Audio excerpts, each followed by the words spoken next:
En juin 1982, Israël a lancé l'une des opérations militaires les plus controversées du Moyen-Orient. 100 000 soldats, des centaines de chars Merkava et l'appui massif de l'aviation.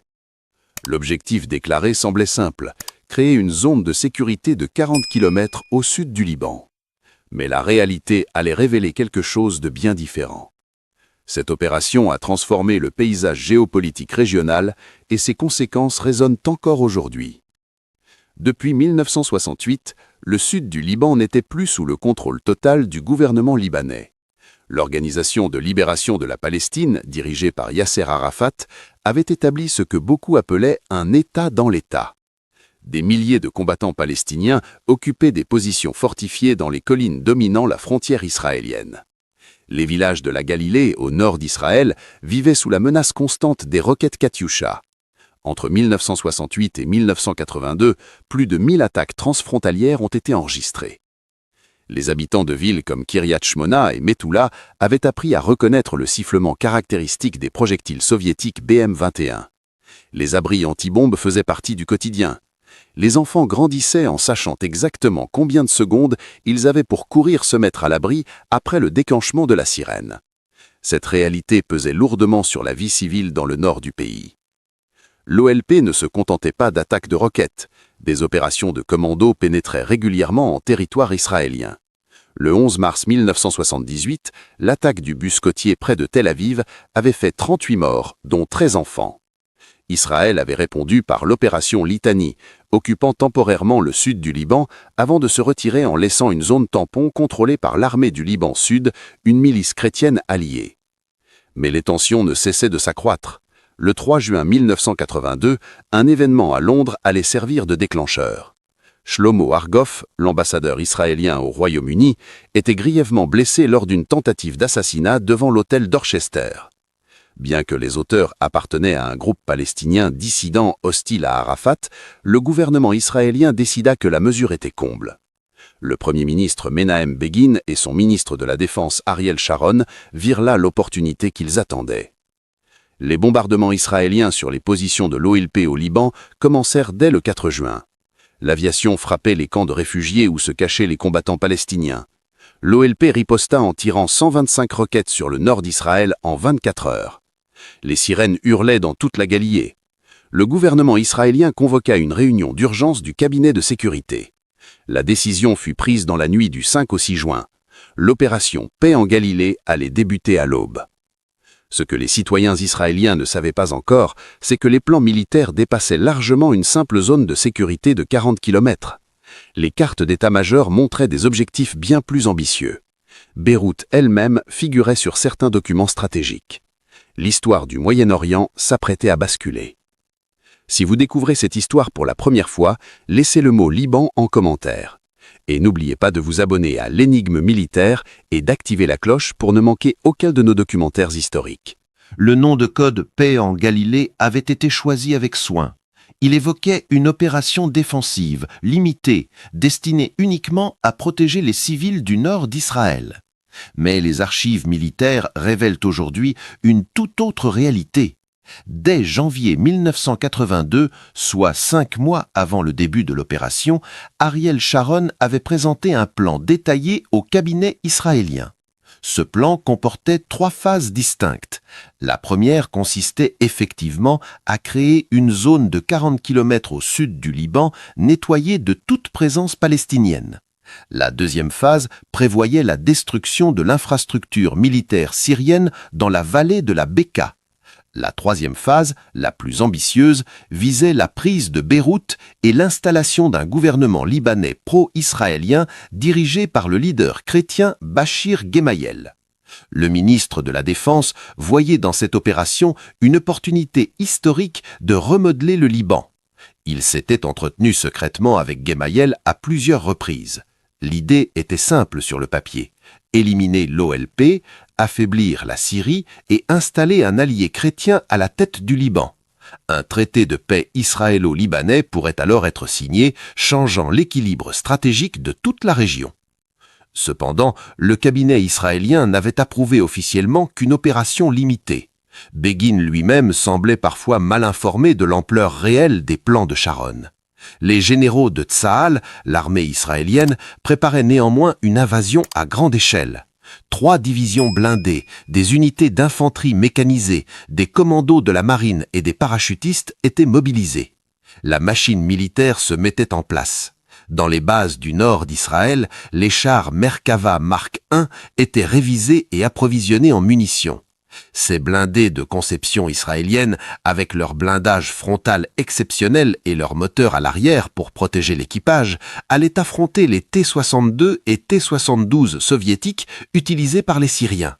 Les pilotes de F-15 et F-16, les chasseurs les plus modernes de l'époque, recevaient leurs ordres de mission. L'artillerie préparait des stocks considérables d'obus de 155 mm. Les unités du génie recevaient des équipements de déminage, sachant que l'OLP avait miné de nombreuses routes. Les services de renseignement, le Mossad et l'Aman, fournissaient des cartes détaillées montrant chaque position ennemie, chaque bunker, chaque dépôt d'armes. Des photographies aériennes révélaient l'emplacement précis des batteries antiaériennes syriennes SA-6 dans la Beka. Le 5 juin au soir, les soldats israéliens reçurent l'ordre de monter dans leurs véhicules. Les colonnes de chars et de transport de troupes s'étiraient sur des dizaines de kilomètres. L'odeur du gazole des moteurs diesel emplissait l'air. Les fantassins vérifiaient leurs fusils d'assaut Galil et leurs gilets pare-balles. Dans quelques heures, ils franchiraient la frontière libanaise. Les responsables militaires avaient planifié 3 axes d'invasion simultanés. L'axe ouest longeait la côte méditerranéenne en direction de Sidon et Tyr, l'axe central traverserait les montagnes du Chouf, l'axe est pénétrerait dans la vallée de la Beka pour affronter les forces syriennes. Chaque axe avait des objectifs précis, des horaires stricts et des plans de contingence détaillés. À minuit, les derniers préparatifs étaient terminés. Les officiers synchronisaient leurs montres, les radios militaires crépitaient de codes et de confirmations. L'aube du 6 juin 1982 verrait le début de la plus grande opération militaire israélienne depuis la guerre de Kippour de 1973. Le sort de milliers de personnes allait basculer dans les heures suivantes. À 5 heures du matin, le 6 juin 1982, l'artillerie israélienne ouvrit le feu.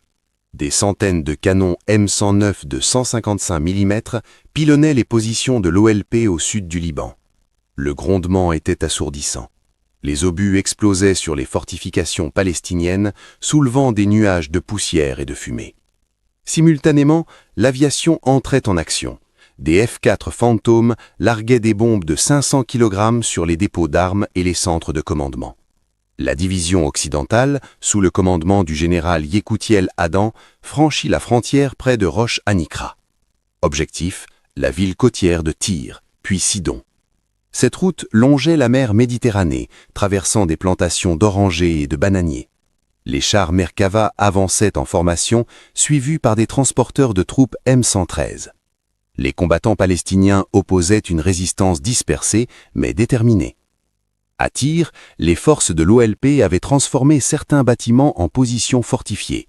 Des lance-roquettes RPG-7 soviétiques visaient les blindés israéliens depuis les fenêtres. Les fantassins de Tsahal durent combattre rue par rue, immeuble par immeuble. Les tirs d'armes automatiques AK-47 crépitaient. L'odeur de cordite et de béton pulvérisé remplissait l'air. Vers midi, Tyr tombait aux mains israéliennes après 5 heures de combats intenses. Vous appréciez ce documentaire détaillé? Alors restez avec nous, car l'histoire devient encore plus fascinante. La division centrale, commandée par le général Avigdor Ben-Gal, progressait dans les montagnes du Chouf. Le terrain était accidenté, avec des routes sinueuses dominant des ravins profonds. Les forces druzes locales, initialement neutres, observaient la progression israélienne. L'objectif de cet axe était la route Beyrouth-Damas, artère vitale pour les communications syriennes. Les combats ici étaient moins intenses, mais le terrain ralentissait considérablement l'avance. L'axe oriental constituait le défi le plus important. La division du général Menachem Aynan pénétrait dans la vallée de la Beka pour affronter les forces syriennes.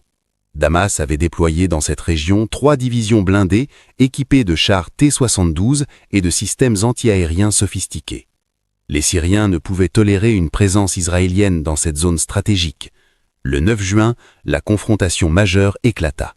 Les chars israéliens et syriens s'affrontèrent dans la plus grande bataille de blindés depuis la guerre du Kippour. Les T-72 syriens, avec leurs canons de 125 mm, étaient redoutables.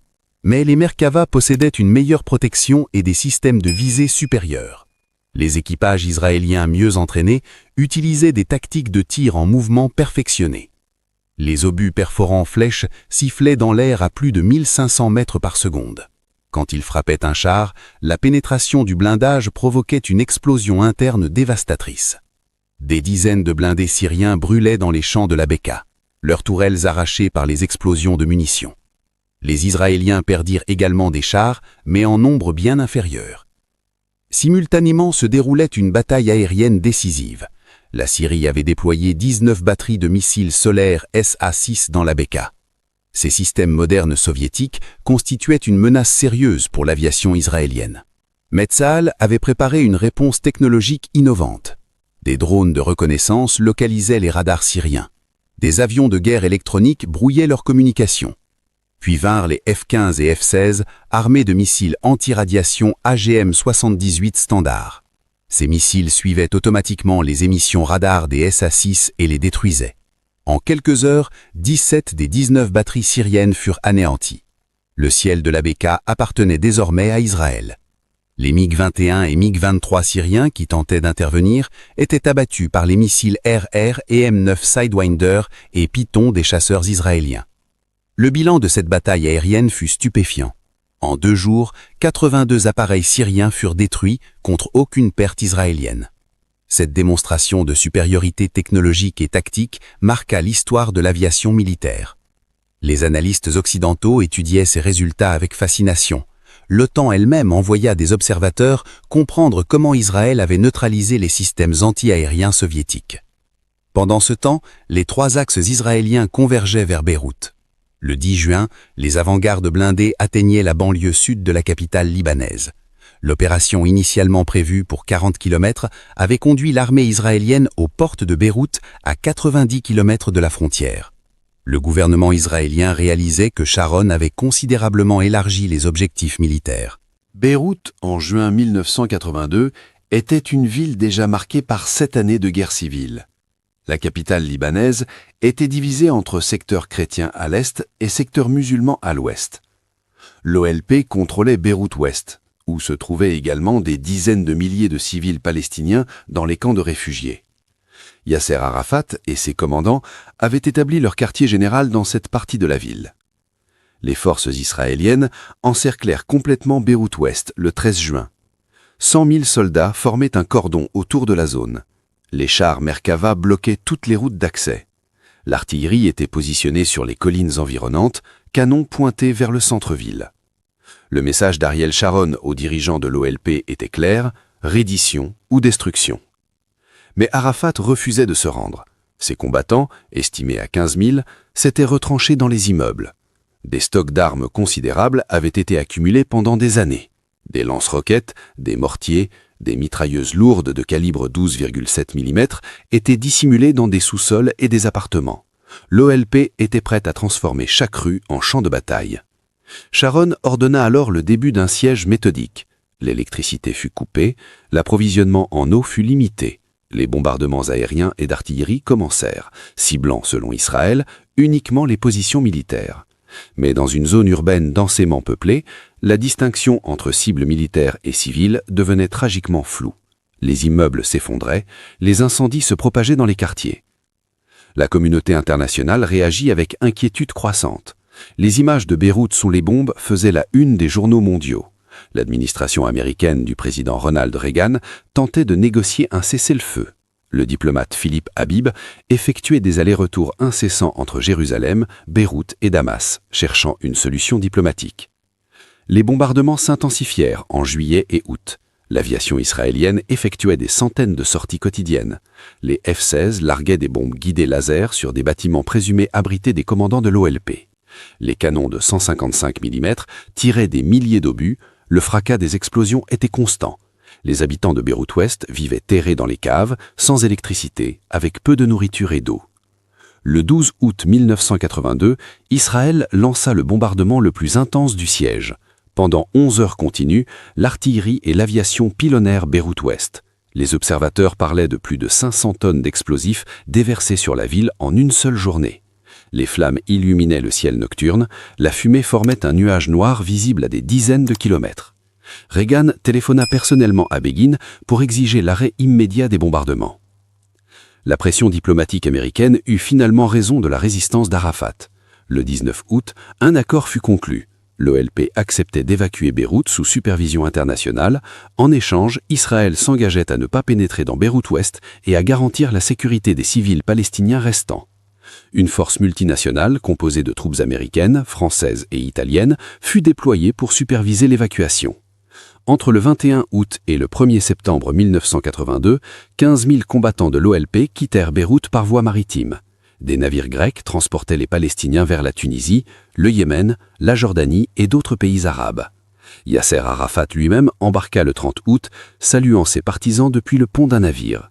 C'était la fin de la présence militaire palestinienne au Liban après 14 ans. Les caméras de télévision filmaient ces scènes historiques. Les combattants de l'OLP, Kalachnikov en main, faisaient des signes de victoire malgré leur départ forcé. Certains pleuraient en quittant ce qui avait été leur base principale.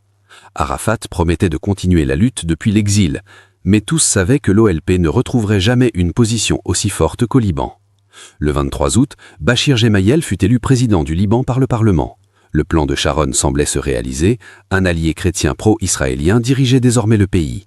Des négociations secrètes pour un traité de paix israélo-libanais commencèrent, mais l'histoire allait prendre un tournant tragique que personne n'avait anticipé. Le 14 septembre 1982, 3 semaines après son élection, Bachir Gemayel mourut dans un attentat à la bombe qui détruisit le quartier général de son parti à Beyrouth. L'explosion tua 26 personnes.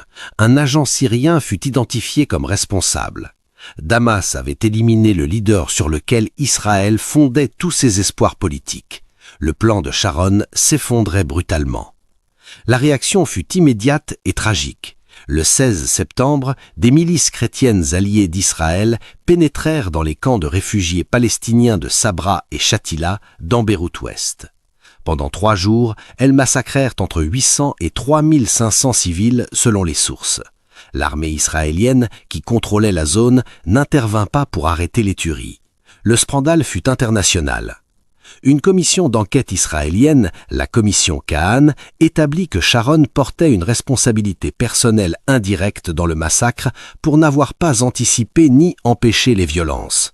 Il fut contraint de démissionner de son poste de ministre de la Défense en février 1983.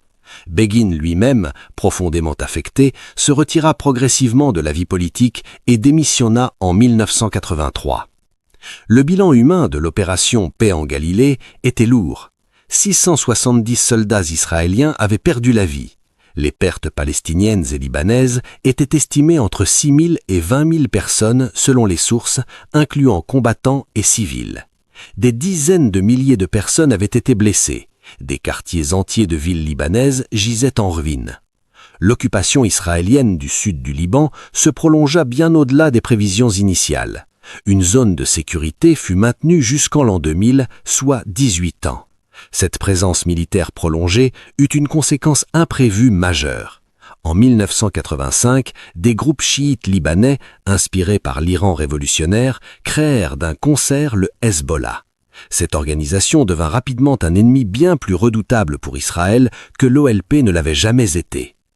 Le Hezbollah adopta des tactiques de guérilla sophistiquées. Des embuscades contre les patrouilles israéliennes, des bombes artisanales de plus en plus perfectionnées, des roquettes tirées sur le nord d'Israël. Les soldats israéliens mouraient régulièrement dans ce qui devint un bourbier militaire. L'opinion publique israélienne se retourna progressivement contre cette occupation. Le nombre de soldats tués au Liban finit par dépasser largement les pertes initiales de 1982. En mai 2000, le Premier ministre Ehud Barak ordonna le retrait complet des forces israéliennes du Liban. Les derniers soldats quittèrent leur position dans la nuit, abandonnant même leurs alliés de l'armée du Liban Sud. Le Hezbollah proclama une victoire historique. Pour la première fois, une organisation arabe avait contraint Israël à se retirer sans accord de paix. L'OLP, elle, ne revint jamais au Liban. Installée en Tunisie, affaiblie, l'organisation dut repenser sa stratégie. En 1987, une nouvelle révolte palestinienne éclata dans les territoires occupés, l'intifada. En 1993, Arafat signa les accords d'Oslo avec Israël, reconnaissant l'État hébreu et optant pour une solution négociée. L'ère de la lutte armée depuis le Liban était définitivement terminée. Les relations israélo-libanaises restèrent hostiles. Aucun traité de paix ne fut jamais signé. Les deux pays demeurent techniquement en état de guerre. La frontière reste l'une des plus militarisées du Moyen-Orient.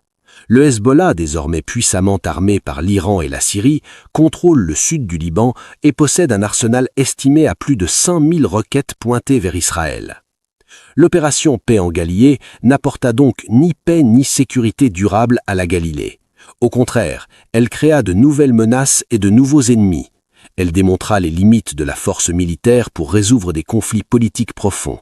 Elle illustra comment des objectifs militaires limités peuvent dériver vers des ambitions démesurées avec des conséquences tragiques et durables. Les historiens débattent encore aujourd'hui de cette opération. Certains soulignent qu'elle élimina effectivement la menace de l'OLP sur le nord d'Israël. D'autres arguent qu'elle créa le Hezbollah, un adversaire bien plus dangereux pour Israël. Ce qui est certain, c'est que l'été 1982 modifia profondément et durablement le paysage politique et militaire du Moyen-Orient. Vous venez de découvrir l'histoire complète de l'opération Paix en Galilée. Quelle est votre opinion sur les conséquences à long terme de cette intervention? Partagez vos réflexions en commentaire. Si vous appréciez nos documentaires historiques détaillés et rigoureux, abonnez-vous à l'Énigme militaire et activez les notifications. Nous explorons les événements militaires qui ont façonné notre monde avec précision et objectivité. À très bientôt pour un nouveau documentaire.